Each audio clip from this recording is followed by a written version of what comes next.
complicado. Y a veces por ahí me gustaría hasta ser mejor orador. Pero bueno, en el año 1955, además de todas estas derogaciones, fíjense lo que hacen. Se anotan en el Fondo Monetario Internacional y vuelven a concretar un endeudamiento para el país. Lo que Perón había dicho, jamás nos enrolaremos en el Fondo Monetario Internacional y jamás pediremos dinero prestado. ¿Por qué? Porque era la forma de seguir el proceso de autofinanciación para el desarrollo industrial, científico y tecnológico que mantenía además, por un lado, el pleno empleo y por otro lado la participación de la clase trabajadora en la riqueza total del país. Es decir, un salario real, es decir, un poder adquisitivo del salario digno. ¿Sí? Bueno, entonces, ¿qué pasa a partir del año 1955 con vaivenes hasta el año 2001? Comienza de nuevo un proceso de endeudamiento. Se abren las importaciones. Se quitan, después se vuelven a poner, pero comienza el problema con el tema de las retenciones a las exportaciones. Voy a ver si tengo un ratito para explicar bien el tema de las retenciones a las exportaciones, que es central para la historia de nuestro país. Bueno, entonces se vuelven a liberar las importaciones y otra cosa más, se vuelve a liberar la extracción de divisas. Se saca el cepo al dólar, digamos, ¿no es cierto? ¿Qué significa eso? Porque en el año 2013, el año pasado, hubiéramos tenido, vieron que yo les estaba diciendo, lo vamos a ver de una manera contundente, va a ser y clara. Vieron que yo les estaba diciendo, cuando tenés plata el poder lo tenés vos, cuando no tenés plata el poder lo tiene el otro, ¿no es cierto? Entonces, nosotros vamos a ver cómo, fíjense, este tema de la fuga de divisas. En el año 2013, el año pasado, hubiéramos tenido superávit de divisas. Y sin embargo, por la fuga de capitales financieros, tuvimos déficit de divisas. Y eso ocasionó muchas cuestiones desfavorables hacia el principio de este año. Bueno, otra cosa que comienza, digamos, yo dije un proceso del 55 al 2001. Bueno, hay dos momentos que son los más catastróficos. Uno es la dictadura cívico-militar del 76 al 82, 83, ¿no? Que además de los 30.000 desaparecidos, 1,5 millones de libros quemados, la guerra de las Malvinas, toque de queda y estado de sitio permanente, es decir, nadie podía andar solo por la calle a la noche, ni podía andar en grupo, era un estado de terror, ¿no es cierto? Además de todo eso, se produjo la exageración de todo este proceso de apertura a las importaciones y fuga de capitales, generación de hiperinflación, todas estas cuestiones tuvieron su peor momento hasta entonces. Y la deuda externa, que a pesar de todo en el año 76 era solamente 7.000 millones de dólares. 7.000 millones de dólares, es como que yo le pregunto a alguno de ustedes, ¿ya tenés un billete de 10 mangos en el bolsillo? ¿Tá? O sea, para el país, 7.000 millones de dólares, capaz que son 2 meses de exportaciones. ¿Tá? O sea, 2 meses de exportaciones, 3 meses de exportaciones, y ya tenés los 7.000 millones de dólares. Bueno, hacia el final de este proceso tan destructivo para el país, en el año 1983, ya la deuda externa se había incrementado a 45.000 millones de dólares. Hay un personaje, junto con Martínez de Hoz, que es el creador de la hiperinflación de Argentina. Martínez de Hoz es el que genera el famoso Rodrigazo, lo genera Martínez de Hoz, generando una desfinanciación al Estado y un incremento de las paritarias por encima de lo que había aconsejado el gobierno de Isabel Perón con Julio González como secretario legal y técnico. Habían dicho las paritarias tienen que subir hasta acá y Martínez de Hoz la subió al triple, ¿no es cierto?, generando una espiral de precios y salarios que generó una hiperinflación que terminó perjudicando a los trabajadores, ¿no? Porque esto pasa siempre así, ¿cierto? Por los medios te dicen, no, si cobramos menos que esto vamos a ser más pobres. No, vas a ser más pobre si le das el gusto a quien tiene el poder, en este caso Martínez de Hoz. Bueno, y aparece otro personaje de la historia argentina, que lo tengo que nombrar para poder explicar economía, que se llama Domingo Felipe Cavallo. en el año 1982, 81, no me recuerdo bien, lo que hace es estatizar deuda privada. Es decir, pasa deuda de sectores privados que habían contratado deuda en el exterior, obviamente de una manera totalmente corrupta, fraudulenta, ilegal, etc., la pasa por decreto al Estado porque eran la dictadura cívico-militar. Este mismo Cavallo, es el que está en los medios de comunicación. Tendría que estar recontra preso o colgado de un árbol, ¿no? Pero tendría que estar recontra preso, ¿no es cierto? Pero no hizo todo ahí, porque vuelve la democracia.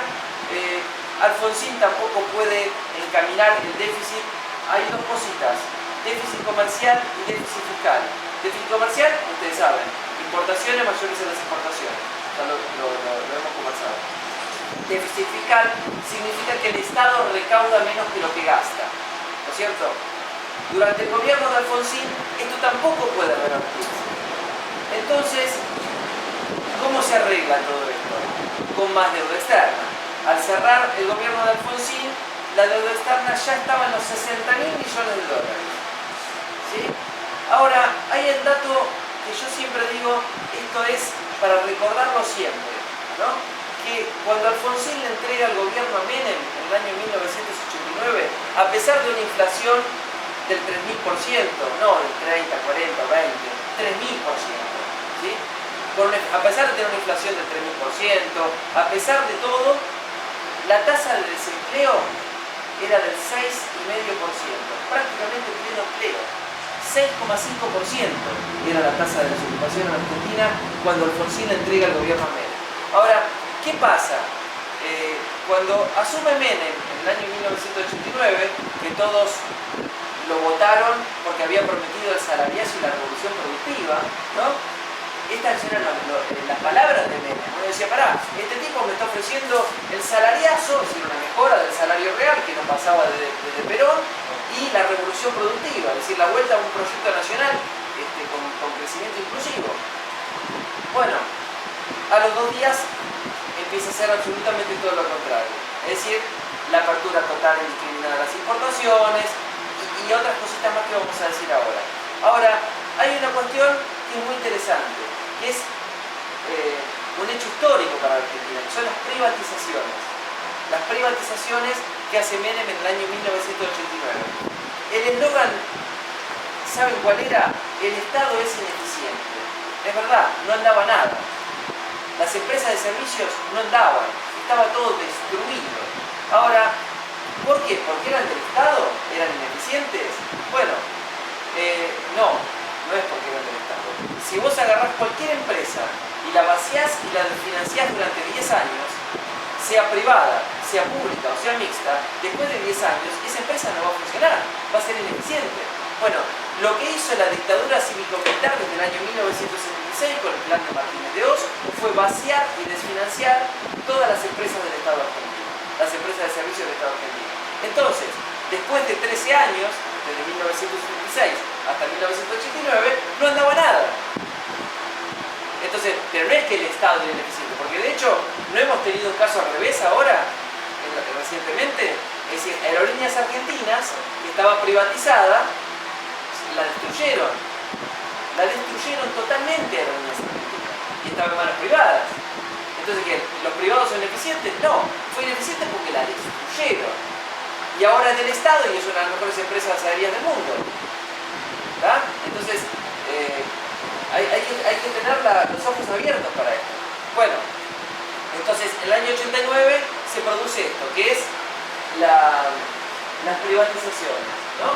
Bueno, si quieren yo después se los dejo esto, o se los paso, o se los mando por Facebook, o como sea, ¿no?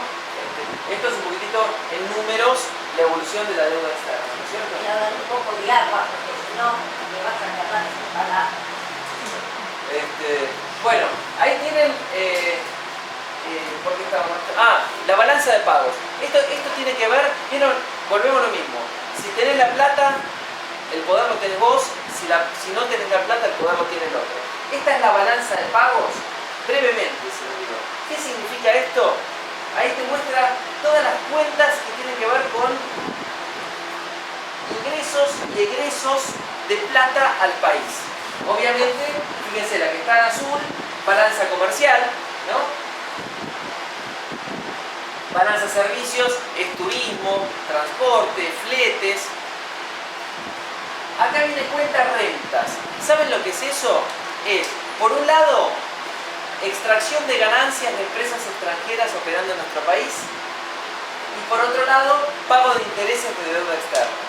Las privatizaciones de Menem, que dicho sea de paso, porque Menem me había dicho, además, dice, vamos a privatizar todo lo que haya que privatizar, bla, bla, y con el dinero de las privatizaciones vamos a pagar el total de deuda externa. Bueno, me parece que la deuda externa no se pagó, porque cuando asumió Menem la deuda externa era de 60.000 millones de dólares y sobre el cierre del gobierno de Menem, la deuda externa había pasado de 60.000 millones de dólares a 150.000 millones de dólares. O sea que me parece que no se pagó. Entonces, se vendieron las empresas a precio regalado, pero además de todo esto, lo que pasó fue que estas empresas extranjerizadas, ¿qué empezaron a hacer? Empezaron a retirar ganancias de nuestro país, ¿no es cierto? Aparte, en los contratos que se firmaron, esto también lo habrán escuchado, el tema de cómo se firman los contratos, es muy importante, porque en la firma de los contratos, justamente lo que estaba era la libre extracción de divisas como se les dé la gana, hablando en criollo, ¿no es cierto? Entonces, todo esto generó una desfinanciación terrible de nuestra economía. Bueno, otra cosa muy parecida a como lo habían hecho con Martínez de Oz, que fue la tablita, una cosa que se llamó la tablita cambiaria, pero voy a hacer hincapié en esto, porque si no, lo tengo que explicar dos veces y es más o menos el mismo contenido, pero este fue peor. ¿Por qué fue peor en términos económicos? Porque cuando empieza el gobierno de Menem, la tasa de desempleo era del 6,5%. Y cuando Menem se va, la tasa de desempleo estaba cerca del 20%. La más alta de la historia de nuestro país. ¿Sí? Entonces, ¿cómo se genera esta destrucción de la industria y el empleo? Esto que tienen ahí, la fuente de trabajo cerrada, miren lo que es eso, ¿no?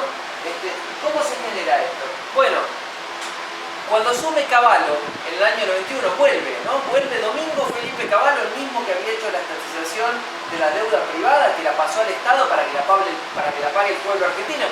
Porque si una deuda pasa al Estado, ¿quién lo paga? Nosotros con los impuestos. ¿Está bien? Entonces, bueno, el mismo Domingo Felipe Cavallo vuelve para salvar al país. ¿Por qué? Porque teníamos una inflación de 3.000, 4.000%. ¿No? Entonces viene Cavallo, ¿no? Con la inflación de 3.000, 4.000%, viene Cavallo y dice, se va a cortar la inflación, vamos a poner la ley de convertibilidad, $1, $1. Entonces vamos a tener la moneda nuestra nacional atada a la moneda norteamericana, pero además, para poder emitir $1, tiene que entrar $1, por la ley de convertibilidad que explicó hay un nombre que me acuerdo, había una caja de conversión que significaba que tenía que cada peso estar respaldado por $1, etc. Bueno, cortó con la inflación. Efectivamente cortó con la inflación. Ahora, ¿qué pasó con esto? Porque fíjense cómo es, ¿no? Por un lado teníamos el dólar barato. Si el dólar está barato, ¿qué significa? Que las importaciones son baratas. Y si las importaciones son baratas y además no están controladas, porque en este modelo había ausencia de control en las importaciones. Entonces, si las importaciones son baratas y además no están controladas, ¿qué va a pasar? Se va a importar todo y se va a destruir la industria y el empleo argentinos. Hay un cuento que yo lo vengo haciendo, que es muy visual, aunque no lo tenga acá para mostrarlo en fotos. Cuando aparece en el año 91 las camisas de China, las camisas importadas de China en Chemea, $10, ¿no? No voy a ser exacto con los valores, pero no importa, es un tema conceptual. Uno podría preguntarse en ese momento, ¿qué son más baratas? ¿Las camisas chinas a $10 o las camisas de la industria argentina a $20? O, lo pregunto al revés, ¿qué es más caro? ¿Comprar una camisa argentina a $20 o comprar una camisa china a $10? Bueno, lo más caro era comprar la camisa china a $10. ¿Por qué? Porque si no se hubiera destruido la industria argentina, después de 10 años, todo el mundo hubiera seguido pudiendo comprarse, bueno, o bien dicho, hubiera podido seguir comprando la camisa argentina a 20 pesos. Pero después de que llegamos con una tasa de desempleo y destrucción del salario real, después de 10 años totalmente destruido, ya casi nadie podía comprar siquiera la camisa china a 10 pesos. Por lo tanto, la camisa china a 10 pesos terminó siendo mucho más cara que la camisa argentina de 20. ¿Se entiende? Entonces, digamos, esto generó esta apertura total y el dólar barato. Además, ocurrió otra cosa, que es que las tasas de interés argentinas estaban por encima de las internacionales.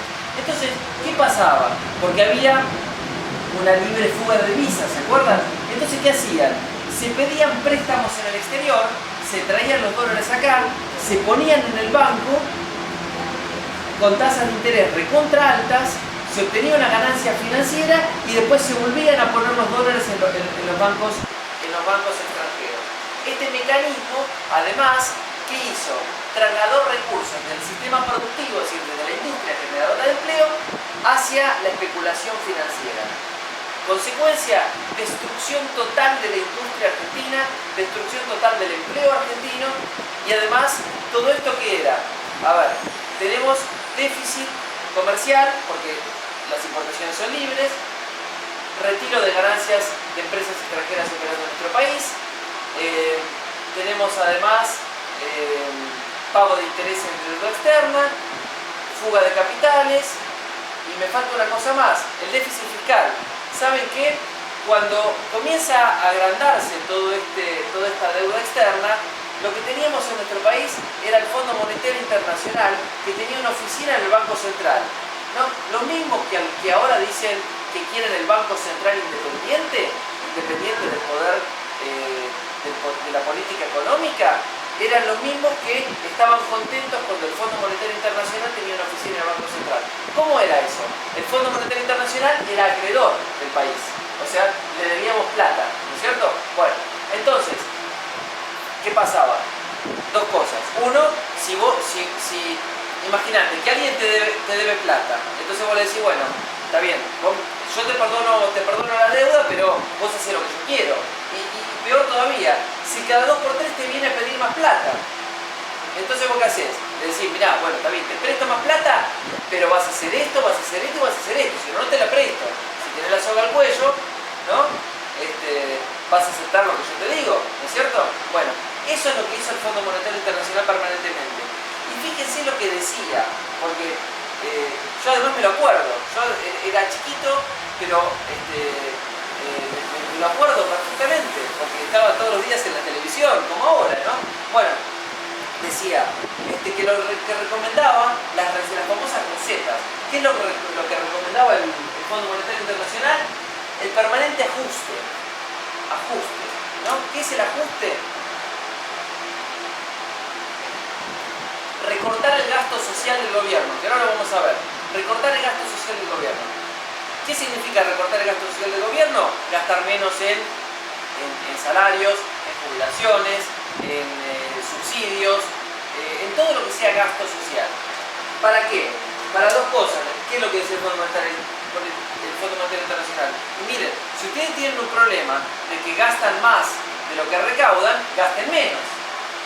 Ahora, ¿qué pasa cuando el Estado gasta menos? Si disminuye el gasto social, ¿qué pasa con el nivel de actividad y empleo? Se reduce. Bueno, la recaudación del Estado, ¿de dónde proviene? Del nivel de actividad, de impuesto a las ganancias, de impuesto al consumo, de aportes y contribuciones. Entonces, esta reducción del gasto social reducía el nivel de actividad y entonces, ¿qué pasaba con la recaudación del gobierno? Era cada vez menor. Por lo tanto, el problema no tenía solución. ¿Se entiende? Entonces, y ahora otro problema más, porque había déficit comercial y déficit fiscal. Y además se privatizaron los fondos previsionales en esa época, ¿no? Es decir, ¿qué significa eso? Que la recaudación que tiene el Estado por los aportes jubilatorios ahora iba a empresas multinacionales financieras, ¿no es cierto? O sea que ya no era recaudación del Estado. Y además, como eso no se autofinancia, lo vamos a ver en un ratito, como eso no se autofinancia, entonces, ¿qué pasaba? Las AFJP no tenían la plata suficiente para pagar la jubilación. ¿Quién pagaba la diferencia? El Estado. O sea, era una cosa terrible, el sistema era terrible. Bueno, y después viene, sobre el final de Menem, viene de la Rúa, digamos que seguir la misma política económica. Se había ido Cavallo, vuelve Cavallo, se hace el blindaje y el megacanje. Ahí hay un político de la actualidad metido, que se llama Sturzenegger, que es el economista del PRO, que está metido en estos robos gigantescos. ¿Cómo fue? El otro tema, ¿no? Porque el Estado argentino estaba totalmente quebrado. Entonces iba desesperado al Fondo Monetario Internacional con los vencimientos y le decía, che, mira, te tengo que pagar 15.000 millones de dólares, no tengo. Te puedo pagar, a ver, si eran bonos al 40, te puedo pagar por bonos al 100. O sea, en vez de pagarte 15.000 millones de dólares hoy, te puedo pagar 45.000 millones de dólares en los próximos 10 años. Dale, le decía el Fondo Monetario Internacional. Y así la deuda iba creciendo y creciendo y creciendo y llegó a 220.000 millones de dólares. ¿No es cierto? Hasta que llegó un momento, hacia fines del 2001, que no nos prestaron más plata. Y se produjo el quiebre del país. El quiebre del país, mucha gente dice la crisis del 2001. La crisis no fue la crisis del 2001. O sea, el 2001 terminó, se murió todo, ¿no? Pero la crisis comienza cuando comienza a aumentar el desempleo, cuando comienza a quebrarse definitivamente la industria, el nivel de actividad, el poder del salario real y todas estas cuestiones que estamos diciendo. Bueno, hacia fin del año 2001 no nos prestan más plata para mantener la convertibilidad. Eso fue lo que pasó. Entonces, no nos prestaban plata, entonces, si no nos prestaban dólares, no podíamos emitir pesos. Y además, tampoco había dólares. Ahí se produjo lo que muchos han escuchado, el corralito. ¿Lo han escuchado esto? El corralito. ¿Qué fue el corralito? El corralito fue cuando vuelve Cavallo, como ministro de Economía. Dice, bueno, no tenemos dólares. Bueno, nadie puede sacar los dólares del banco, ¿no? Entonces, claro, bueno, eso súmelo al 30% de desempleo, al 50% de pobreza. Aún antes de eso ya había venido la pseudomoneda, eso de los patacones. Claro, comenzó con esto, como no se podían, los papelitos de como no se moneda. podían emitir pesos, entonces se emitían lecops, patacones. Cada provincia tenía su papelito. Exactamente. Entonces, bueno, pero igual no duró tanto eso. Porque llegó un momento en donde, como nadie podía sacar los dólares del banco, es decir, y había gente que digamos, imagínense, 30% de desempleo, es decir, muchos iban a sacar al banco la plata para poder comer. ¿Está? Entonces, cuando te sacan encima la posibilidad de ir a comer, ¿no es cierto? Entonces, bueno, se produjo este 20 de diciembre del año 2001, donde todo el pueblo salimos a la calle a pedir que se vayan todos, que nos dejen de robar, ¿no? Bueno, ahí obtiene además el acta de defunción, no solamente Cavallo como ministro de Economía y de la Rúa como presidente del país, sino además obtiene el acta de defunción, la convertibilidad. ¿Cómo se sale de esto? Con algo que también escucharon, la devaluación asimétrica. Es importante saberlo esto, porque aparece el título, especificación, devaluación asimétrica. ¿Saben qué significa asimétrico? ¿Qué significaría asimétrico? Que el costo lo pague, supóngase, mitad el pueblo y mitad los bancos. ¿Por qué fue asimétrico? Porque lo pagó todo el pueblo y los bancos no solo que no lo pagaron, sino que además fueron beneficiados. Ahora, las preguntas de ustedes en este momento son, bueno, decime rápidamente dos cosas. Uno, ¿durante cuánto tiempo? Y otra, ¿cómo fue el mecanismo? ¿Durante cuánto tiempo? Y durante 10 años el pueblo pagó esto. Hasta el 2012. Durante 10 años. ¿Cómo? Bueno, primero, esto era además, era una tortura, porque era una cuestión de que te dejaban sacar, por ejemplo, $200 por semana, a $1,40. Pero entonces era que toda la semana tenía que hacer la cola del banco, te daban $1,40 por dólar, y además vos no querías los pesos, querías dólares. Entonces tenías que ir a comprar los dólares. ¿Había dólares? Sí, había dólares en el mercado ilegal, en la casa de cambio, extraño. Bueno, El arbolito. entonces, ¿cómo era? Lo resumo. Vos tenías $10.000, ¿sí? En un plazo fijo. Te daban 14.000 pesos.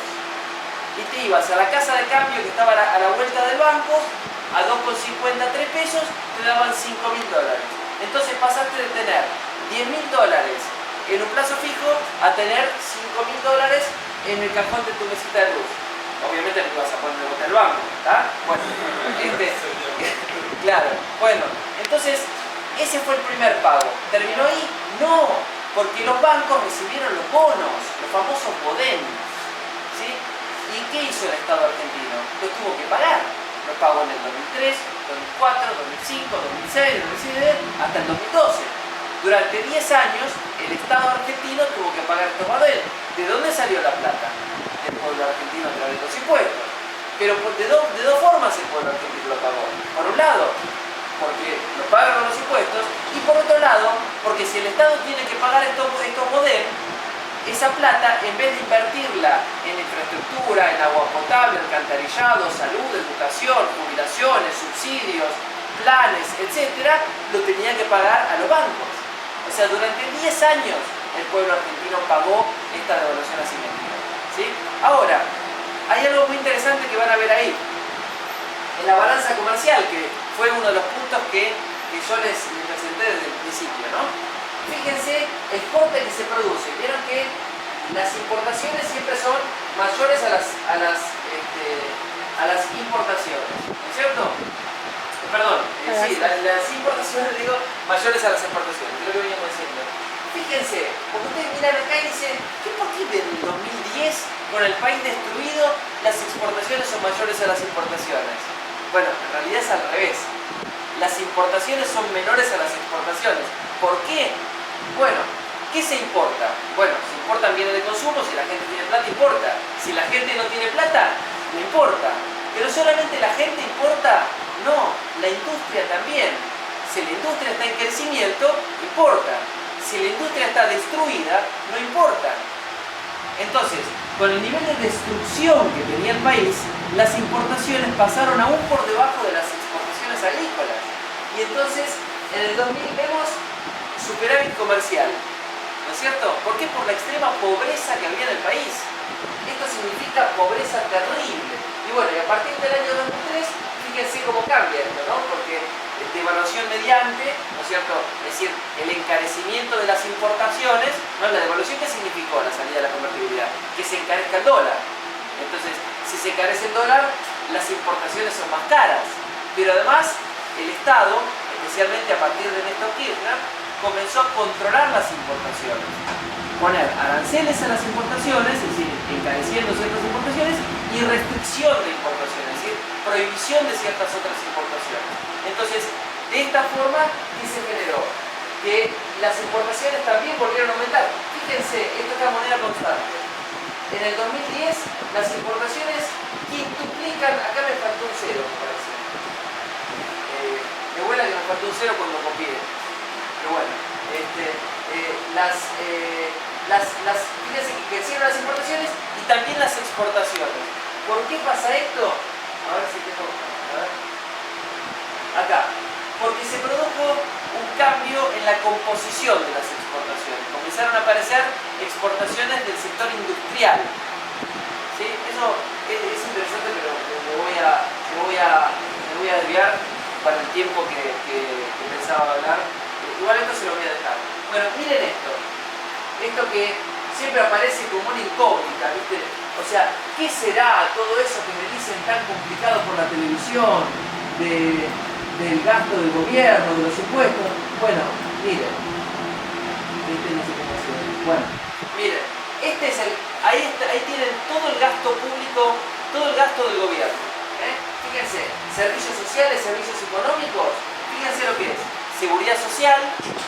Seguridad social sería jubilaciones, básicamente. Acuérdense el número, 200.000 millones de dólares, de pesos, ¿sí? Porque después vamos a ver algo. Educación y cultura, salud, promoción y asistencia social, ciencia y tecnología, agua potable, alcantarillado, vivienda, urbanismo, trabajo, energía, combustible, minería, transporte, comunicación, bonificaciones, agricultura, comercio, turismo, ecología, industria, defensa y seguridad, administración gubernamental y, volviendo a lo que habíamos planteado antes, también está la deuda pública, ¿no es cierto? Hoy es un 8% del gasto total, ¿sí? Ya había llegado a ser cerca del 25%. ¿Tá? El plan de desendeudamiento que consiguió el gobierno a partir de la reestructuración de Néstor Kirchner en el año 2005 fue gloriosa el desendeudamiento, porque entre otras cosas bajó el porcentaje de deuda que tiene que pagar el gobierno todos los años. ¿Y eso qué es? Más plata para lo demás. Fue glorioso. La reestructuración que hizo Néstor Kirchner en el 2005 fue como el gol de Maradona a los ingleses en términos de historia política y económica, ¿sí? Esto es el gasto. ¿Y cómo se financia ese gasto?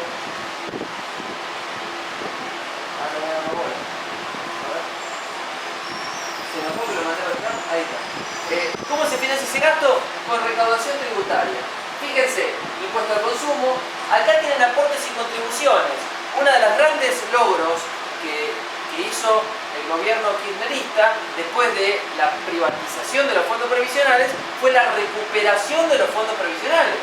Es decir, la estatización de los fondos previsionales permite que el 25% de la recaudación del Estado provenga de los aportes jubilatorios y de los aportes patronales. El 25% de la recaudación del Estado proviene de esta forma, ¿no? Pero fíjense una cosa, yo les dije, miremos unos números. ¿Se acuerdan que Seguridad Social era 200.000 millones de pesos? Yo les dije, recuérdense el número. Fíjense aportes y contribuciones. ¿Alcanza? No alcanza. O sea que el sistema de jubilaciones no se autofinancia. El sistema de las AFJP era una mentira, era un robo al país y al pueblo argentino. Este sistema no se autofinancia, entonces ¿cómo cobran los jubilados un incremento todos los años, etcétera, etcétera, etcétera? Se financia con impuesto al consumo, se financia con impuesto a las ganancias, se financia con retenciones a las exportaciones, con aranceles a las importaciones y otros impuestos, bienes personales, etcétera. Es algo menor en términos de la recaudación del Estado. Ahora, vuelvan a mirar una cosa que yo les dije. Cuando se achicaba el nivel de actividad de la economía, se achicaba la recaudación del Estado. Entonces, cuando aumenta el nivel de actividad de la economía, aumenta la recaudación del Estado. Y eso permite aumentar el gasto público, que son esencialmente políticas para mejorar la distribución del ingreso, para generar empleo, ¿sí? ¿Lo vimos? Esto tiene que ver con algo que siempre fue una constante durante los años que empiezan en el 2003 y tiene que ver justamente con la financiación del país, porque volvemos a lo mismo. Cuando tenés plata, hay detalles de la reestructuración de Néstor Kirchner en el 2005 que tiene que ver con esto. Cuando tenés plata, el poder lo tenés vos. Cuando no tenés plata, el poder lo tiene el otro. En ese momento, Néstor Kirchner fue a negociar con plata. ¿Sí? ¿Y cómo se generó esa plata? Con estas medidas de política económica, controlar las importaciones, conservar las restricciones a las exportaciones, etc. Después, tema de los impuestos, es muy interesante tener en claro, por ejemplo, cuáles son los impuestos progresivos y los impuestos regresivos. ¿Qué les importa a ustedes pensar? En la mejora en la distribución de los ingresos, ¿no es cierto? Es decir, que se equilibre cuanto más mejor, ¿no? La distribución de la riqueza, ¿no es cierto? Bueno, fíjense algo. Hay una definición de impuestos que tiene que ver con impuestos progresivos e impuestos regresivos. ¿Escucharon eso? Impuestos progresivos, ¿saben qué es? Que más paga el que más tiene. Impuestos regresivos, más lo sufre el que menos tiene. ¿Cuál es el ejemplo de cada uno? Bueno, el ejemplo de impuestos progresivos es el impuesto a las ganancias, más paga el que más gana. Impuestos regresivos son el impuesto al consumo, más lo sufre el que menos tiene. ¿Por qué? Suponete que El IVA, por ejemplo. El IVA es el impuesto al consumo. Bueno, pagamos todo. El que gana 3 millones y el que gana 2.000 pesos paga todo. Suponete que estamos haciendo la cola en el supermercado, lo voy a exagerar, ¿no? Suponete que estamos haciendo en el supermercado la cola vos y yo, ¿no? Entonces, los dos tenemos en el changuito lo mismo, un vino y un paquete de yerba, ¿no? Lo único que compro, con eso vivo. Un vino y un paquete de yerba, y compramos el mismo vino y el mismo paquete de yerba, ¿está bien? Y pagamos entonces el mismo IVA, ¿o no? Ahora, suponete que vos ganás 2.000 pesos y yo gano 20.000 pesos. ¿Quién lo sufre más? El que gana 2.000 pesos. El impuesto al consumo es un impuesto recontra regresivo. El impuesto a las ganancias es un impuesto recontra progresivo. Hay algunos, ojalá que esté modificado cuando, si alguno de ustedes va a estudiar para ser contador y todo eso, porque la verdad que está tan mal diseñado el impuesto a las ganancias, que a veces voy a decir, pero ¿cómo puede ser que esté tan mal hecho? No importa. Esté mal hecho o bien hecho, igual es un impuesto progresivo, que significa que más paga, que más tiene. Entonces, digamos, filosóficamente lo digo, ¿no? Es decir, filosóficamente, ¿tiene que haber más o menos personas que paguen el impuesto a la ganancia? Para mí no tiene que pagar todo el mundo el impuesto a la ganancia. O sea, todos los que tienen un ingreso. Porque es un impuesto progresivo. Y en todo caso habría que bajar este impuesto tan injusto que es el impuesto al consumo, que es un impuesto súper regresivo. Pero el impuesto a la ganancia lo tiene que pagar todo el mundo, en una tasa lógica. ¿Por qué solamente el 8% de la clase trabajadora paga el impuesto a la ganancia? Hoy solamente el 8% paga un impuesto progresivo. Para mí lo tiene que pagar mucho más, de una manera más lógica. Digo, estoy proponiendo un pensamiento filosófico que nos sigue adelante. Quizás el porcentaje debería ser en función a cómo van esas ganancias. Claro, No es lógico que descuenten al que cobra, no sé, te digo, 18.001 del que cobra 30.000 el mismo porcentaje.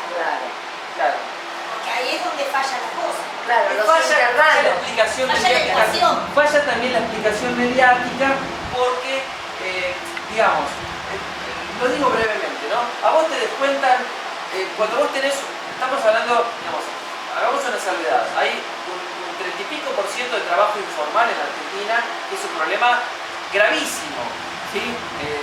Fíjense, un gobierno que tiene tanto poder relativo, ¿sí? Ha conseguido bajar el empleo informal desde el 50 y pico % solamente hasta 30 y pico %. Y es un gobierno con mucho poder que tiene toda la intención de bajarlo. O sea que fíjense cómo hay muchos sectores de poder que generan problemas, ¿no es cierto? O sea, pero saquemos para poder analizar y pensar bien a la parte informal. Vamos a hablar del empleo formal. Vos tenés un salario que está en blanco, ¿sí? Entonces, ¿no te descuentan? Te descuentan el aporte jubilatorio, te descuentan la obra social, el seguro de vida, el seguro que te da amargura que te va a agarrar cuando River te gana 4-0 en semifinales, bueno, etcétera, ¿no? Bueno, y además, que te descuenten el impuesto a la ganancia. Es decir, qué sé yo, ponele que te diga una tasa 3%. O sea, un tipo que gana 10.000 pesos está pagando 300 pesos de impuesto a la ganancia. En relación a las otras deducciones, es nada. Ahora, haceme la cuenta de toda la gente que gana 5.000, 10.000, 15.000, sumame todos esos aportes pequeños y decime cuánta plata entra al Estado. ¿Y no generaría eso una sociedad más justa, acaso? ¿No tendríamos un Estado que se financia mejor para generar mayor empleo a través de la obra pública y subsidios y mejorar la equidad distributiva? ¿No sería una sociedad más justa? ¿No? Abro el juego filosófico, ¿no? Es decir, bueno, ahí algo hablé de los aranceles, no sé cuánto más o menos, estamos bien, ¿no? Estamos bien, sí. Aguantan, chicos, porque es teórico. Ah, bueno, bienvenido. No sé si lo conoces. Sí. Sí. Sentate. Entonces, bueno, ¿qué hacer? Entonces, bueno, estábamos con el tema de la financiación del Estado, ¿no es cierto? Bien, con el impuesto al consumo, impuesto a las ganancias. Bueno, acá tenemos un capítulo muy interesante que tiene que ver con las retenciones a las exportaciones. ¿no? Es decir, obviamente el tema de los aranceles a las importaciones ya lo hemos conversado cuando hablamos de la apertura total de la economía antes de Perón y la apertura total de la economía desde el 55 hasta el 2003, digamos, ¿no es cierto? Bueno, ahora, fíjense ustedes, fue tan importante controlar las importaciones para conservar el saldo favorable de la balanza comercial. Pero además hay otra política que está en la misma línea con controlar las importaciones, que son los aranceles a las importaciones, ¿no? Imagínense, vuelvo al tema de que yo les decía que era más barato, la camisa china a 10 pesos en Chemea o la camisa argentina a 20 pesos, ¿no? Bueno, imagínense que hubiéramos tenido un Estado que le ponía aranceles a las importaciones lo digo en números redondos para que se entienda, del 150%, ¿no? A las camisas chinas. Entonces, ¿cuánto estaba la camisa china en ese momento? Aún con el dólar barato, ¿cuánto estaba la camisa china? Estaban 25 pesos, o sea que estaba más cara que la camisa argentina, ¿no es cierto? Entonces, los aranceles a las importaciones también sirven para proteger la industria y el empleo argentino, porque encarecen los bienes importados, ¿no es cierto? Eso por un lado. Pero además, generan, entre otras cosas, una mayor recaudación para el Estado. ¿Qué pasa ahora con el turismo? ¿No? Ahora tenemos de vuelta un dólar, lo voy a explicar brevemente, quiero que me quede tiempo para eso, no sé, digamos, cómo andamos el tiempo, pero quiero que me quede tiempo para eso. Ahora estamos de vuelta con un dólar barato, ¿sí? Este dólar barato lo que ocasiona es mucho turismo argentino en el exterior, ¿no es cierto? Bueno, entonces, uno de las aranceles, y se aplica es aranceles a las importaciones de turismo. ¿Qué es aranceles a las importaciones de turismo? Impuestos al turismo argentino en el exterior. ¿No es cierto? Que tuvo un récord, que te copamos Brasil, entre otras cosas, que te copamos de Brasil, que llegamos a la final y vos no llegaste. Bueno, pero no importa, además de eso. Digo, tenemos un récord histórico de turismo argentino en el exterior en el verano 2014, que además se sumó porque te copamos Brasil, y ahora se prevé de vuelta un nuevo récord de turismo argentino en el exterior, ¿no es cierto? A pesar de los aranceles a las importaciones de turismo.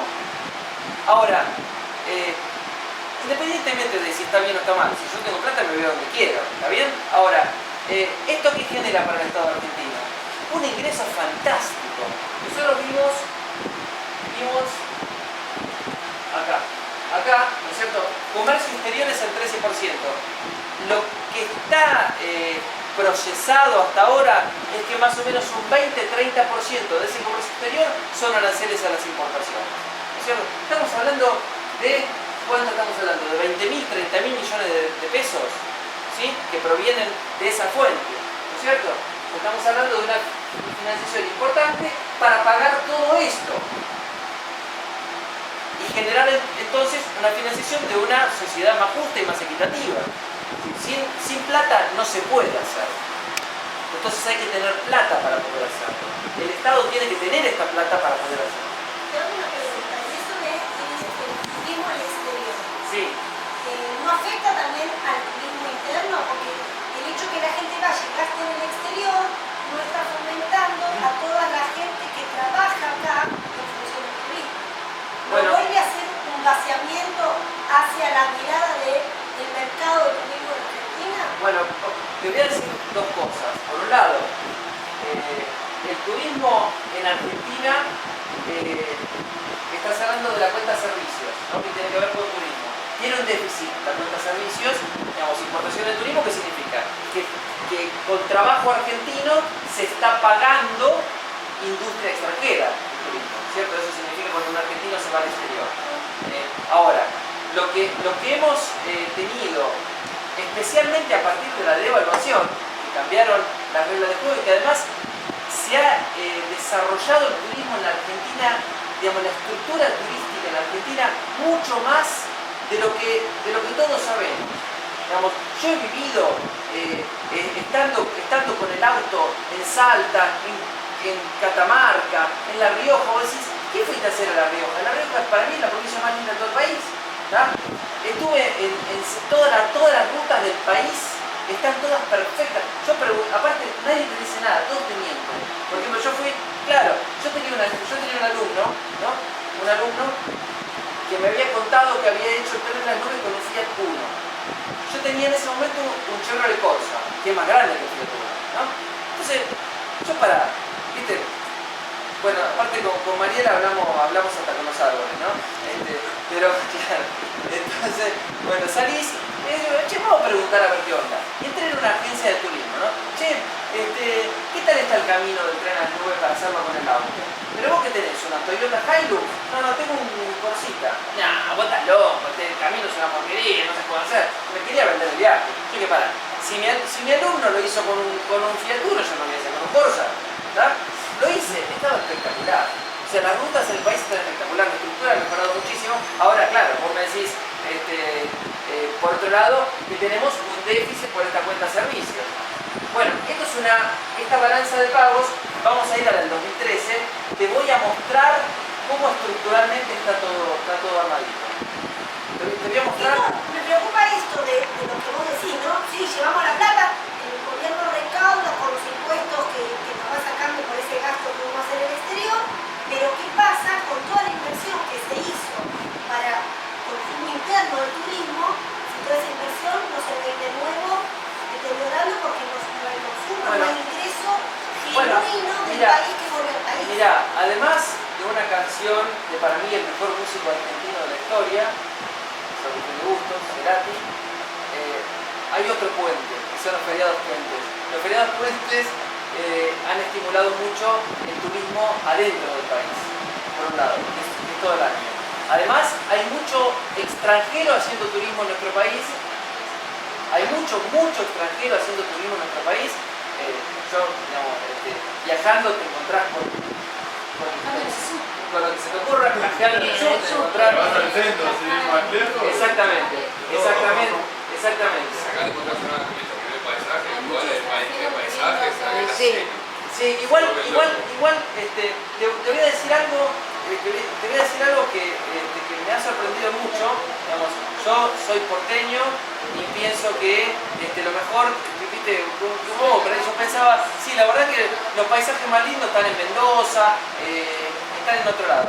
Vos sabés que yo le he preguntado a muchos, así, de todos lados del mundo, gente de todo lo que se te ocurra, incluso de Londres, de gente que vive en Londres, gente que vive en París. Yo tengo un amigo que es romano, no solo romano e hincha de la Roma. Y me dice, la mejor ciudad del mundo para vivir es Buenos Aires. Y aparte, es la mejor ciudad del mundo para comer, ¿no? Además, bueno, y he preguntado y me han dicho, yo por ahí, hablando, che, ¿qué te ha gustado? ¿No? ¿Qué es lo que más te gustó? Gana el norte, ¿no? Gana el norte. Generalmente dicen, no, sí, estuve acá. Bueno, ¿qué es lo que más te gustó? El norte. Gana el norte, algunos te dicen Bariloche, otros te dicen Mendoza, otros te dicen Cataratas, Ushuaia. Bueno. Pero ¿sabes qué me encantó? Me volvió loco. Buenos Aires. Buenos Aires es alucinante. Hay que conocerlo, Buenos Aires. Bueno, estábamos bien. Toda la movida cultural de Buenos Aires no existe. No, Sí. Buenos Aires Sí. tiene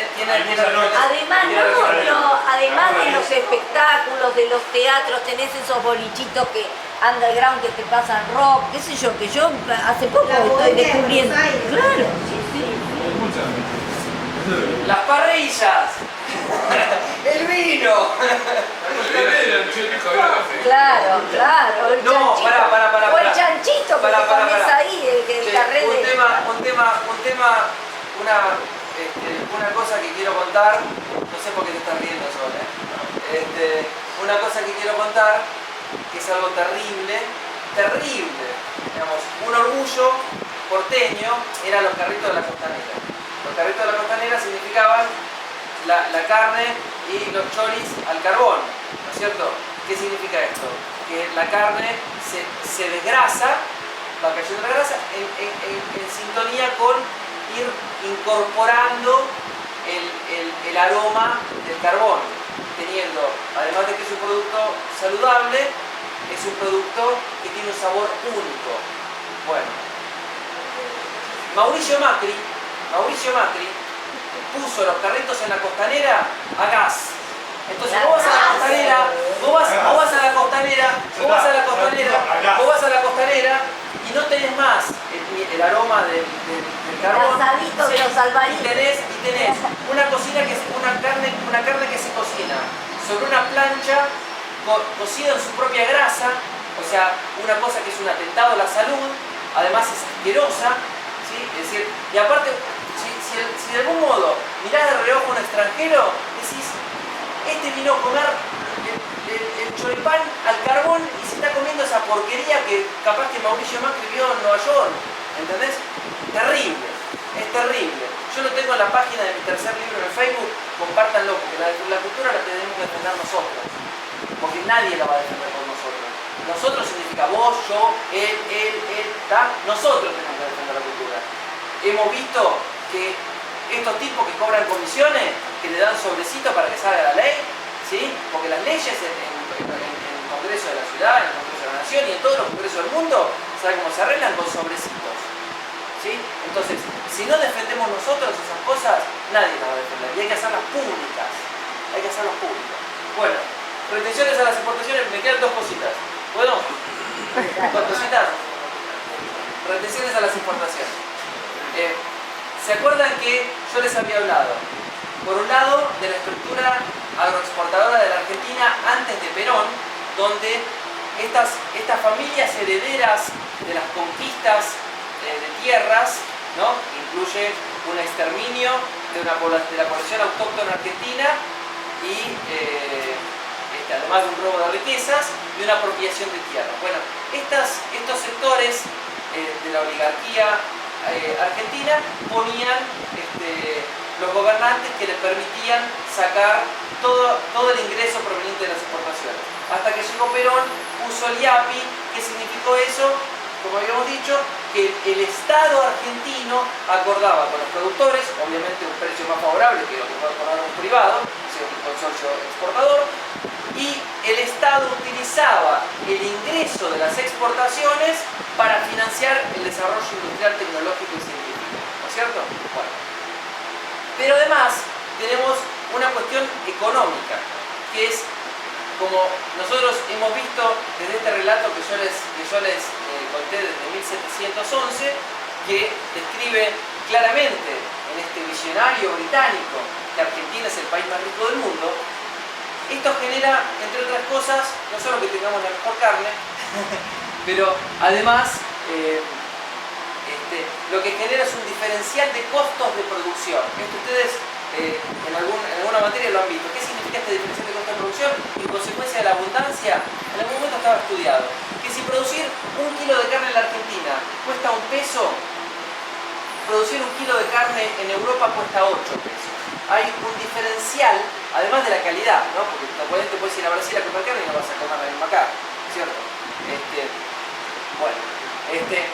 Pero además de este diferencial en cuanto a costos, hay un tema que está relacionado con el precio del dólar, ¿no? Es decir, el encarecimiento del dólar para favorecer el desarrollo industrial, ¿no? Es decir, encarecer las importaciones de bienes transables para proteger el desarrollo industrial que tiene que ver con el empleo argentino, además lo que produce es una ganancia extraordinaria. A ver, les hago la cuenta muy fácil. Supónganse que el kilo de carne está $100 y el tipo de cambio está a 1 peso. ¿Cuánto cobra el exportador? El exportador privado, que son 7 u 8, de ESA, Cargill, Bunge, Dreyfus, Molinos y 2 o 3 más. ¿Sí? Son 7 u 8 que se quedan con toda la torta, que reciben toda la torta. ¿Está bien? Bueno, no son los productores, todo eso es todo mentira. Está muy bien explicado, les recomiendo, después se lo voy a decir, en un artículo que yo escribí que se llama Cristina no es una masa para el poder. Ahí explico bien todas las relaciones de poder en este manejo de las exportaciones. Bueno, entonces decía, si el dólar está a 1 peso, ¿cuánto cobra el exportador? Si el kilo de carne está $100, 100 pesos. Ahora, Si el dólar subió 4 pesos para encarecer las importaciones industriales, ¿cuánto cobra el exportador? 400 pesos. Ahora, este incremento, ¿por qué fue? ¿Porque trabajó más? No, porque subió el dólar para proteger a la industria. Entonces, esta política económica que requiere de un tipo de cambio alto para la industria y un tipo de cambio relativamente más bajo para el campo, esta diferencia se llama renta agraria diferencial. Y eso, como hizo Perón en su gobierno del 46 al 55, fue aprovechado durante ese gobierno para financiar el proceso de desarrollo industrial, tecnológico y científico. ¿Sí? Entonces, por eso son tan importantes las restricciones a las importaciones por ese lado. Y por otro lado, déjame que te diga esto y por otro lado, vamos de vuelta con la carne. Si la carne está 100 pesos, ahora vámonos a pesos, ¿no? La carne está a 100 pesos. No tenemos el yapi de Perón, ni tampoco tenemos el yapi K, no tenemos ningún yapi, no tenemos nada. ¿Tá? Bueno, tenemos solamente las retenciones a las exportaciones. Imagínate que el Estado no participa, ¿no? Es decir, no interviene, ¿no? Como proponen Macri y Massa. El Estado no interviene, ¿está bien? Entonces, el exportador cobra 100 pesos y exporta. Como es el mismo, el acopiador, ¿sí? ¿Cuánto va a vender al mercado interno? Porque hay algo que vamos a coincidir. Es decir, el que tiene que hacer benevolencia, en todo caso, es el Estado, no el sector privado, no el empresario. El empresario, ¿por qué tiene que hacer benevolencia? Es decir, bueno, que se encargue el Estado, ¿no? Bueno, entonces, si el Estado no se mete, ¿sí? El acopiador dice, si exporto cobro 100 pesos. ¿A cuánto va a vender en el mercado interno? Para no perder plata. A 100 pesos, si no lo exporta todo. Bueno, ahora, si aparece el Estado y cobra retenciones a las exportaciones del 40%, ¿no? Pero entonces, este mismo acopiador, cuando exporta, ¿cuánto cobra ahora? 60, porque 40 se lo queda el Estado. ¿Me siguen? Entonces, ¿cuánto va a vender ahora en el mercado interno? 60. O sea que uno de los objetivos, además de las retenciones a las exportaciones, es controlar los precios internos. Néstor Kirchner lo dijo muy claro en el año 2008. Dijo, tenemos que evitar de esta forma que los precios internacionales estén en la mesa de los argentinos. Bueno, es decir, uno de los objetivos de las retenciones a las exportaciones es controlar los precios internos. Otro es incrementar la recaudación del Estado que permita financiar todo lo que ya hablamos. Además, que permita un autofinanciamiento, ¿no es cierto? Bueno, a ver si antes de esto quería hablar del tipo de cambio. Vieron que yo les dije en un momento, el dólar está cada vez más barato. Después, esto y una cosita breve más y los dejo. Después esto se los paso. No, o que pregunte las cosas. Sí, por supuesto, eso seguro, eso por supuesto. Vieron que yo les dije, el dólar está cada vez más barato. Entonces, obviamente una persona más o menos cuerda me mide y me dice, pará, ¿cómo el dólar está cada vez más barato? Si hay permanentemente un incremento del tipo de cambio. Estamos hablando del tipo de cambio oficial. Después, el tipo de cambio del mercado ilegal es otra cosa, ¿no? El tipo de cambio oficial también ha subido, ¿cierto? Bien. Ahora, por lo tanto se necesitan más pesos para comprar dólares. Entonces, digo, ¿cómo? Julián me dice que el dólar está cada vez más barato si son necesarios cada vez más dólares para pagar pesos. Pues pesos para pagar dólares. Lo digo en términos de salario. Es decir, con el salario es más barato el dólar. A ver, ¿cómo es esto? Bueno, fíjense una cosa. Di la vuelta muy rápido para volver.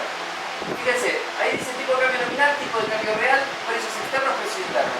¿Qué es el tipo de cambio nominal? ¿Cuántos pesos hay que entregar por un dólar? Es decir, el precio del dólar. ¿Está bien? Eso es tipo de cambio nominal. Ahora, ¿qué es tipo de cambio real? ¿Qué es real? Real es en términos de bienes. ¿Sí? Es decir, sería cuántos bienes internos hay que entregar por un bien importado. O sea, el costo de las importaciones. ¿No? Bueno, ahora, fíjense en esa formulita que hay arriba, que es súper sencilla. Obviamente, si se encarece el dólar, se encarecen las importaciones, ¿no es cierto? Si se encarecen los precios externos, se encarecen las importaciones. Ahora, ¿qué pasa cuando suben los precios internos? los precios internos, los bienes internos son más caros. Entonces, en términos relativos, los bienes importados son más baratos. Entonces, ¿qué pasó? Yo en mi tercer libro hice número por número del 2007 hasta el 2012 para explicar qué pasó esto. Hacia fines del año pasado, ustedes escuchaban por los medios de comunicación un término, retraso cambiario. ¿No? ¿Se acuerdan de esto? Bueno, ¿qué significaba esto?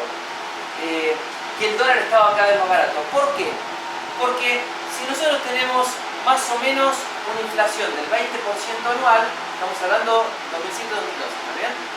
Del 20% anual, estamos hablando de una inflación de los 5 años de 150%. ¿Y cuánto había subido el dólar? El precio del dólar, más o menos, no me acuerdo exacto, pero supongo así que de 3 a 5. O sea, un 67%. Entonces, ¿qué subió más? ¿El precio del dólar o los precios internos? Los precios internos subieron más. Si la inflación fue mayor que la devaluación, si tenés una devaluación del 67% y una inflación del 150%, quiere decir que los precios y los salarios internos subieron más que el dólar. Entonces el dólar, en términos de salario argentino, está más barato.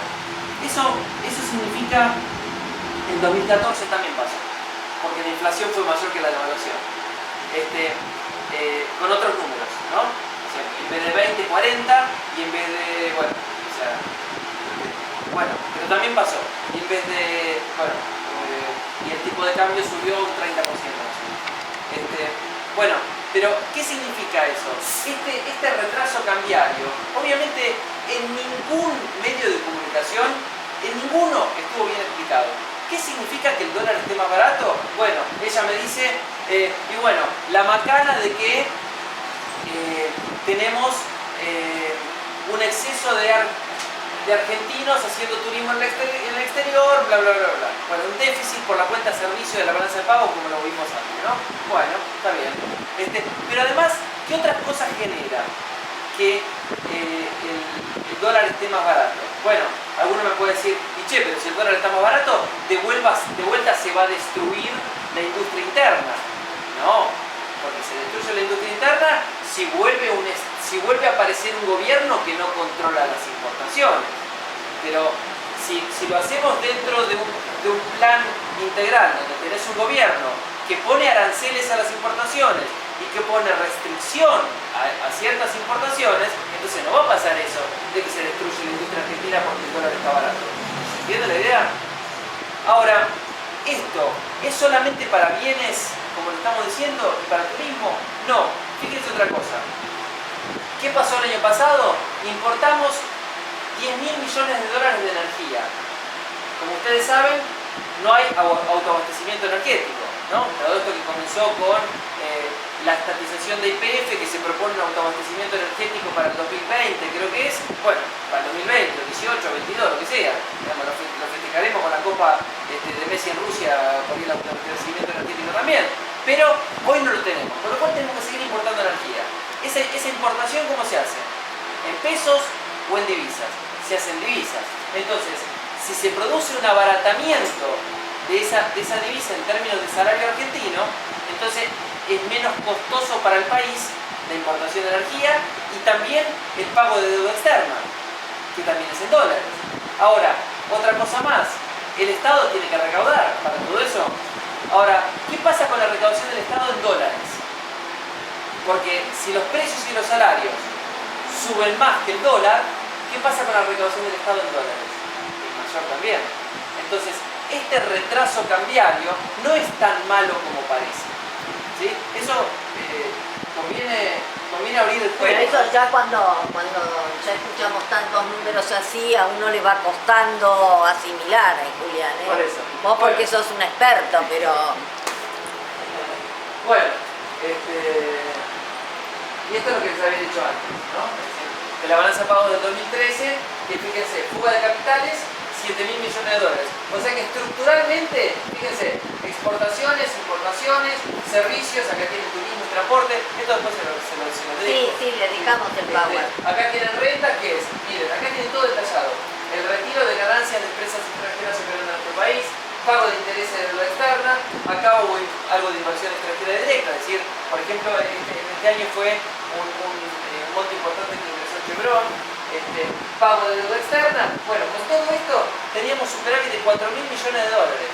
Y sin embargo, por esta fuga de capitales, tuvimos el año pasado, por tercer año consecutivo, déficit financiero en el país. O sea, fíjense cuán delicados que son ciertas cuestiones. Bueno, dejo para que... Pregunten. Sí. Muy bien, vamos. Anímense, pregunten, dale. Lo que vos dijiste es que si aumentaba el precio del dólar era beneficiario para nosotros por las exportaciones. Para proteger, a ver si te entendí bien. Yo lo que digo es, cuando se encareció el dólar a partir de la salida de la convertibilidad, las importaciones empezaron a ser más caras, Claro. con lo cual eso permitió una reactivación para la industria interna. Pero si vos esa plata que recibís por las exportaciones no la volvés a reinvertir en tecnología de producción, no si no terminás siendo terrible. Exacto, ¿Ves? exacto. O sea que lo que me hace el problema de ahora de este país es que la plata que entra está siendo competitiva. Pero no se nota, no se ve eso. Ahora no está ingresando plata. Respecto de exportaciones o de importaciones. No, que la plata que entra de exportaciones es que vos vendés materia prima, ¿sí? Para que con esa materia prima haga una materia secundaria, un sector urbano. Ponele, sí, ponele. Exportaciones primarias. Exactamente. Sí. Si vos exportás ese producto, te dan plata. Si vos esa plata la invertís en las máquinas para hacer el producto que estás comprando después para venderlo acá, eso sería más, lo invertiría Mirá, más. hay varios aspectos de lo que decís.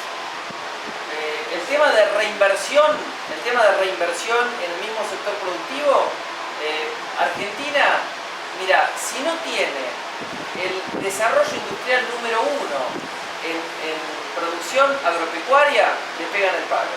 O sea que la reinversión intrasector está, eso quédate tranquilo que está. Uno. Dos, recaudación del Estado.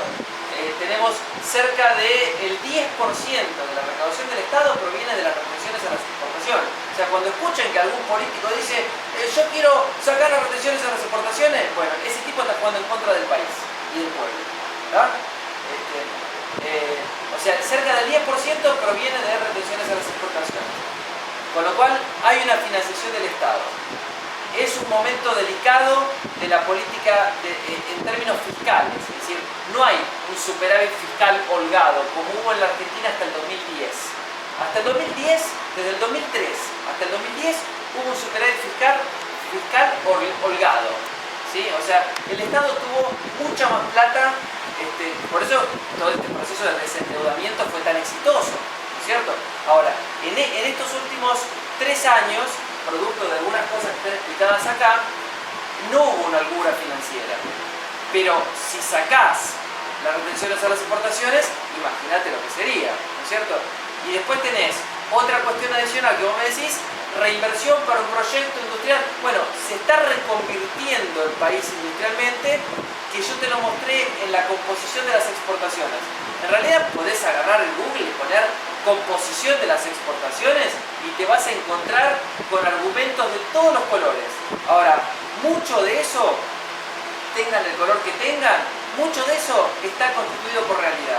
Con lo cual, cuando vos veas que en el desarrollo de las exportaciones va aumentando la participación del sector industrial, entonces quédate tranquilo que vamos bien. Ahora, si a vos te gustaría llegar a un autoabastecimiento energético en el 2016 en vez del 2020, yo te diría, bueno, espera un poquito. Ahora, ¿sería deseable acelerarlo? Y sí. ¿Acelerarlo más? Y sí. Pero bueno, se hace lo que se puede. No sé si te contesté. Más o menos, pero tampoco debería formular la pregunta. El tema era así, el dólar sube, ¿sí? Sí. Aumenta lo que entra al país, pero como entran plata al país, también entran productos que nosotros compramos a otros países que ellos producen, con lo que nosotros le exportamos, ¿sí? Nosotros le damos la materia prima y nosotros Nosotros recibimos el producto ya hecho.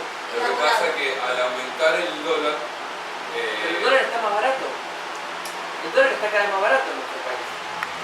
Desde la devaluación del 2002, el dólar está cada vez más barato.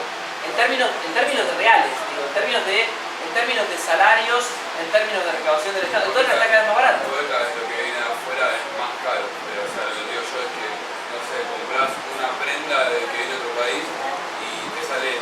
Y porque tiene el impuesto, porque Debe estar el sujeto Estado, a claro. las importaciones. Claro, Estamos el Estado hablando de que una de las impone. medidas que tiene el Estado para proteger a la industria y al empleo argentino son dos formas. Una es aranceles a las importaciones, o sea, encarecer los productos importados para proteger a la industria interna.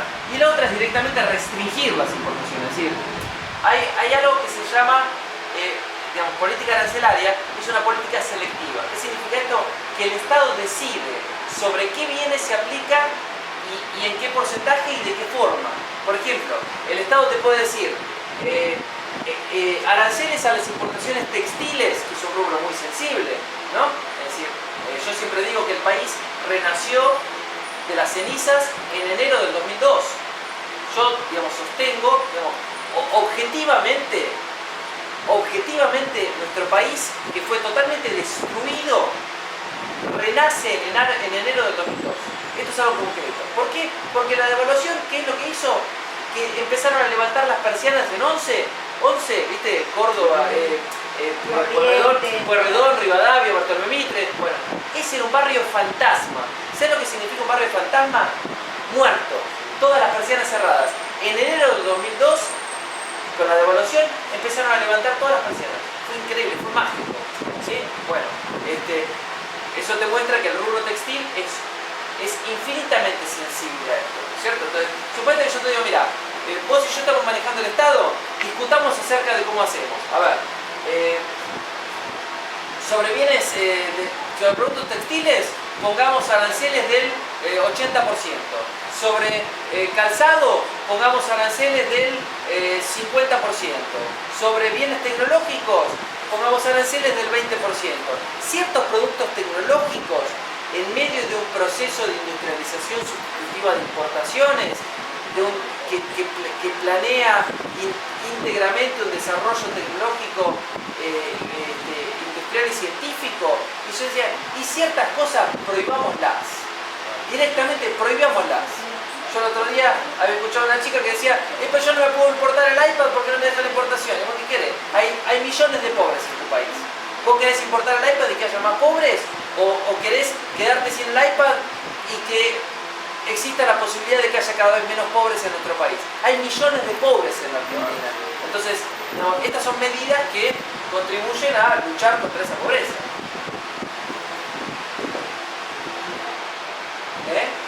Contesto tu pregunta. No. Si puedo preguntar a un compañero que ahora. No, por favor. No, me asalto después. Como todos ya no te creo preguntar. No, por favor, no. Bueno, ya lo dijiste, ya está. Dale, Sani, dale. Porque todo lo que hablaste, lo que me quedó, es algo claro entender que es lo que funciona y no para el país. Entonces no entiendo por qué no hay leyes económicas que digan, a ver, vos como presidente no puedes subir y decir, ahora quiero privatizar todo porque a mí me gusta. Y que la gente se lo coma y que en todos los canales digan, sí, es barro, te fui, dale. No puede ser así. Exactamente. No podemos ser todos ganados porque no somos ganados. Exactamente. No entiendo por qué la gente, lo que decías recién, de no puede importar el iPad, claramente en Argentina hay mucha gente que elegir entre Coca-Cola y Sprite en vez de decir, bueno, hay menos pobres. Eso es así, yo lo veo día a día. Lo veo con la gente que da, lo veo con la gente que da, lo veo con gente que quiere hablar de economía y te quiere contar algo que no es así, vos lo ves y dices, no, mira, por eso creo que todos vinimos con la misma intención a la charla y como, vamos a suicidar todos. No me suicidé, estoy bien, gracias por la información. Pues bueno, pero no entiendo por qué no se hacen leyes que protejan al país, no a mi libertad individual, sino a la libertad colectiva. Es decir, si querés tomar Coca-Cola, no de otro lado, querido, porque acá yo quiero que todos Y ahora nos está promocionando Palermo con Manaus. con el Enzo, la Manaus. Bueno, pero independientemente de eso, digamos, hay un tema, digamos, hay varias cosas para responder a tu pregunta. Por un lado, hay un tema cultural muy fuerte. Yo vuelvo a recomendar, después se los paso bien, este artículo donde toma Platón y habla un marciano, ¿no? Hay un marciano que habla y propone la revolución cultural, ¿no? Este artículo, un marciano opina acerca del pensamiento. digamos, una cosa que a mí me entristece mucho, si bien gana la camiseta argentina, ¿no? Pero hay muchas remeras sin sentido, con la remera de Inglaterra y de Estados Unidos. Sí, pero ¿por qué? O sea, digamos, independientemente de que pueda ser linda o fea, pero, digamos, ¿por qué? Digamos, culturalmente no me cierra, es lo mismo, sí, o sea, tenemos un tema cultural por un lado. Por otro lado, para el tema de las leyes, yo acabo de contar hoy una cosa terrible que hizo Macri en la Costanera, que puso los carritos a gas. Yo me muero de angustia, todos los sábados voy a correr a la mañana a la Costanera Sur y ahora ya no tengo más el choripán a carbón. Me voy a otro lado, no le voy a comprar un choripán a gas. ¿Tá? Bueno, pero eso, ¿cómo sale esa ley? ¿Cómo sale esa ley? Por la enorme corrupción que hay adentro del Parlamento y mucho se arregla con sobrecitos. ¿Está bien? Por un lado. Por otro lado, vos tenés un montón de leyes democráticas, bueno, democráticas también entre comillas, así como si se arregla con sobrecitos, pero la democrática no era, bueno. Pero bueno, tenés un montón de leyes que están en ejercicio, por otro lado tenés jueces que las desactivan, ¿no? Con este poder judicial independiente, y por otro lado tenés, se me olvidó otra cosa que iba a decir y tenés, por ejemplo, ciertos sectores políticos que dicen, si nosotros asumimos, derogamos todo. ¿Te suena algo el derogamos todo? ¿No te suena a 1955, cuando derogaron la Constitución del 49, derogaron todas las leyes de Perón, derogaron la ley de compra argentina, derogaron la ley de promoción minera, derogaron la ley de promoción industrial, derogaron las paritarias? Nosotros, para no elegir según mentiras de los medios, de dónde sacamos la información para saber que eso que nos dicen es real y no que viene de la... No escuchaste al más sabio de todos. No escuchaste al más sabio de todos. Yo te conté algo de Freud. ¿Qué contaba Freud? ¿No? Lo repito porque es fundamental para contestar esto, ¿no es cierto? Es decir, cuando vos tenés el Estado que va a dictar una medida que favorece a la mayoría del pueblo, una pequeña minoría, ¿sí? A una pequeña minoría, esa decisión del Estado no le gusta, y si esa pequeña minoría es justamente la que tiene el poder, ¿qué es lo que hace? Toma el poder de la prensa. Y a través de la utilización de la prensa, trabaja la soberana opinión pública hasta que se consiga interceptar esa decisión. A través de los medios de comunicación, te lavaron la cabeza. Yo propongo prender la televisión solamente para ver los partidos de fútbol. Y fíjate vos, una cosa muy que vos me preguntás y que tiene que ver con estas leyes, hubo un periodo cuando el kirchnerismo perdió las elecciones, creo que fue en el 2009, ¿no? Que durante 2 años no salió una sola ley, porque las interceptaron todas, ¿sí? Que fue grave, ¿no? 2 años y los políticos no sacaron una ley, la sacaban y la anularon instantáneamente, ¿no es cierto?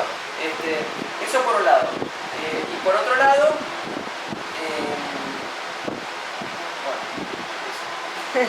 Ya estás cansado, Julián. Creo que estuvo interesante, ¿no? Bueno.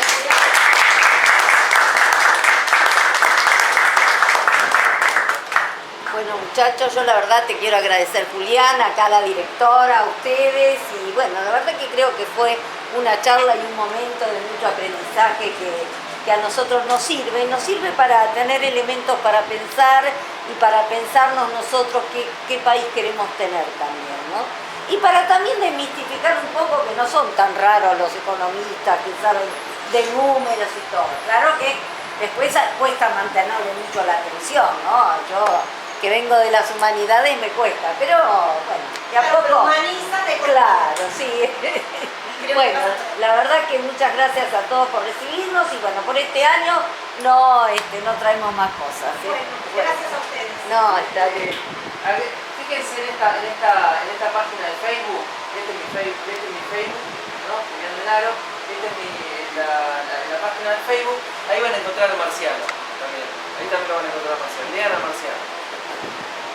ya lo están buscando. Que me pone la revolución Les cultural. dejamos el Power, porque Sí, sí. por ahí más tranquilo y todo lo pueden Cualquier analizar. cosa me escriben, me consultan. De a poco, lo pueden partir y Lo subimos pensándolo. al blog institucional y cualquier cosa. ¿Eh? ¿Está? Me parece que así Listo. sirve esto. Bárbaro. Bueno, muchas gracias.